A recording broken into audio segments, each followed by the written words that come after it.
มือก่อนพ้นมานั่นตีในป่าเถินตีหนึ่งมีหนูและเขตเป็นห้อยข้อกันอยู่มาวันหนึ่งเขตลาดเนตีหนูว่าเตอ่อนมือเหลตีเฮิรนมันไหนมือพองตึกมือเสถึงปอดตางนั่นวนแมนใครเล่นจ่อกันแลเขตจังเอาจึกมัดขาโตเก่าเย้า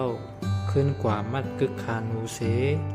จังอ่อนนูกว่าตีหนองน้ำตีมันยามเล่นนั่นเย้ามือถึงผังน้ำเย้าโจหนูเวียนจอกลงกว่าเล่นในหนองนั่น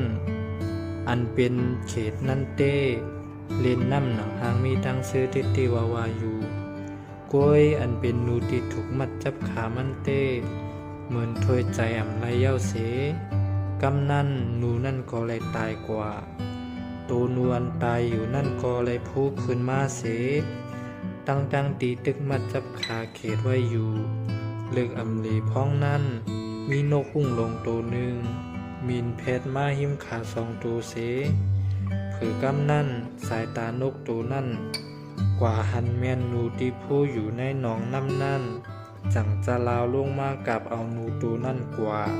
เฮ็ดให้เขตตัวนั่นก็ถูกกว่าจอมเสได้เป็นเหยื่อนกนั่นกว่าหนังกันอยู่เย้า